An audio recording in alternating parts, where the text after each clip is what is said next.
इतिहास में कुछ नाम ऐसे होते हैं जिन्हें सुनते ही पूरी दुनिया सिहर उठती है। एक आदमी जिसने अपने शब्दों से लाखों लोगों को दीवाना बना दिया। एक ऐसा शासक जिसके फैसलों ने करोड़ों लोगों की जिंदगी छीन ली। और एक ऐसा युद्ध जिसने पूरी दुनिया का नक्शा हमेशा के लिए बदल दिया। ये कहानी है एडोल्फ हिटलर की, एक फेल्ड पेंटर जो आगे चलकर नाजी जर्मनी का डिक्टेटर बना। कैसे उसने जर्मनी के टूटे हुए गर्व, बेरोजगारी और लोगों के गुस्से को अपनी ताकत बनाया और फिर दुनिया को वर्ल्ड वॉर II और हॉलोकॉस्ट जैसी भयावह त्रासदी में धकेल दिया। 20 अप्रैल 1889 ऑस्ट्रिया के ब्रॉनाउ एम इन में एडोल्फ हिटलर का जन्म हुआ। उसके पिता अलोइस हिटलर काफी सख्त स्वभाव के थे। बचपन में हिटलर अक्सर उनसे टकराता था। स्कूल में उसकी परफॉर्मेंस एवरेज थी, लेकिन उसे पेंटिंग और आर्किटेक्चर में गहरी रुचि थी। उसका सपना था वियना जाकर आर्टिस्ट बनना, लेकिन किस्मत को कुछ और मंजूर था। Vienna academy of fine arts ने उसे 2 बार रिजेक्ट कर दिया। यहीं से उसके अंदर फ्रस्ट्रेशन, बिटरनेस और सुपीरियॉरिटी कॉम्प्लेक्स बढ़ने लगा। गरीबी में उसने वियना की सड़कों पर सालों बिताए। यही वो समय था जब उसके अंदर एक्सट्रीम नेशनलिज्म और हेटफुल आइडियोलॉजी ने जन्म लेना शुरू किया। 1914 में फर्स्ट वर्ल्ड वॉर शुरू हुआ। हिटलर जर्मन आर्मी में मैसेंजर बना। युद्ध के दौरान उसने बहादुरी दिखाई और मेडल्स भी मिले, लेकिन 1918 में जर्मनी हार गया। ये हार हिटलर के लिए सिर्फ मिलिट्री डिफीट नहीं थी, बल्कि पर्सनल ह्यूमिलिएशन थी। उसने मान लिया कि जर्मनी को पॉलिटिशियंस, मार्क्सिस्ट्स और ज्यूज ने पीठ में छुरा घोंपा। यहीं से उसके अंदर रिवेंज की आग भड़क उठी। अब उसका एक ही लक्ष्य था, जर्मनी को फिर से शक्तिशाली बनाना। 1919 में हिटलर ने जर्मन वर्कर्स पार्टी ज्वाइन की। वहीं उसकी सबसे डेंजरस स्किल सामने आई, पब्लिक स्पीकिंग। उसके भाषण लोगों के गुस्से को डायरेक्शन देते थे। वो जर्मनी की प्रॉब्लम्स का ब्लेम माइनॉरिटीज और पॉलिटिकल एनिमीज पर डालता। 1920 में पार्टी का नाम बदलकर नाजी पार्टी रखा गया। 1921 तक हिटलर उसका लीडर बन गया। उसने प्रोपेगेंडा, सिंबल्स, यूनिफॉर्म्स और मैस रैलीज का इस्तेमाल करके लोगों के इमोशंस को कैप्चर किया। उसका स्लोगन साफ था, Germany first, revenge, power, expansion. लोगों को लगा कि यही वो नेता है जो जर्मनी को ह्यूमिलिएशन से बाहर निकालेगा।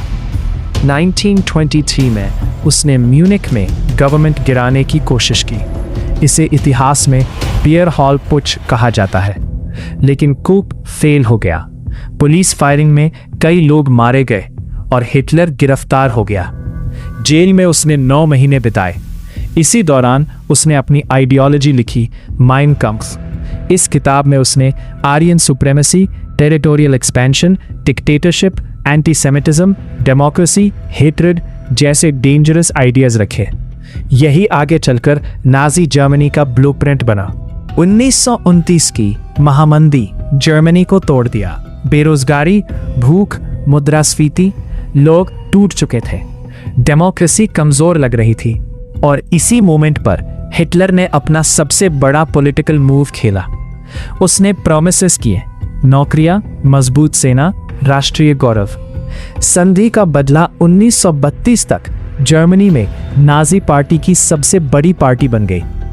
30 जनवरी 1933 राष्ट्रपति पॉल वॉन हिंडनबर्ग ने हिटलर को चांसलर बना दिया। यही वो दिन था जिसने दुनिया का फ्यूचर बदल दिया। पावर मिलते ही हिटलर ने डेमोक्रेसी खत्म करनी शुरू कर दी। राइक्सटैग फायर के बाद इमरजेंसी लॉज लागू हुए। नागरिक स्वतंत्रताएं निलंबित कर दी गईं। विपक्षी दलों पर प्रतिबंध, मीडिया पर नियंत्रण, सेंसरशिप, भय की राजनीति। फिर आया इनेबलिंग एक्ट, जिसने हिटलर को ऑलमोस्ट अनलिमिटेड पावर्स दे दी। 1934 में हिंडनबर्ग की डेथ के बाद हिटलर ने खुद को फ्यूरर घोषित कर दिया। अब जर्मनी एक डेमोक्रेसी नहीं, एक टोटलिटेरियन डिक्टेटरशिप।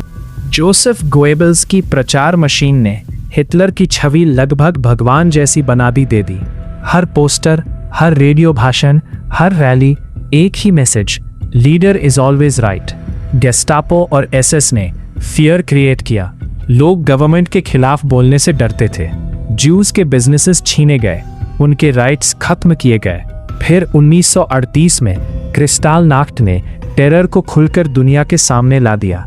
सिनागोग्स जलाई गई, शॉप्स तोड़ी गई, लोग गिरफ्तार हुए। यहीं से जेनोसाइड का रास्ता अब नाजी रजीम सिर्फ कंट्रोल नहीं, एक्सटर्मिनेशन की तरफ बढ़ चुका था। लाखों यहूदियों, विकलांग लोगों, राजनीतिक विरोधियों और अल्पसंख्यकों को कंसंट्रेशन कैंपों में भेजा गया। ऑशविट्स जैसे कैंप्स मौत की फैक्ट्रीज बन गए।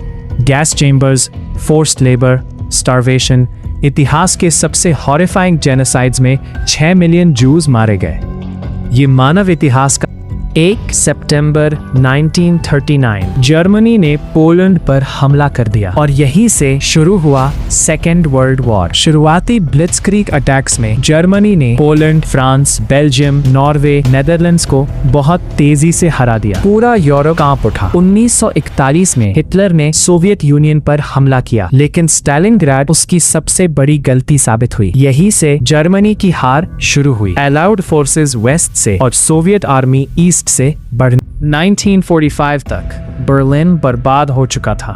सोवियत टैंक्स शहर में घुस चुके थे।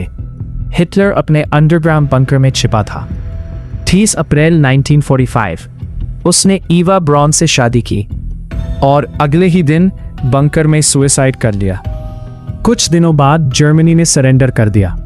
वॉर खत्म हुआ, लेकिन दुनिया पर उसके घाव हमेशा के लिए रह गए। हिटलर की कहानी सिर्फ हिस्ट्री नहीं, ये एक वार्निंग है।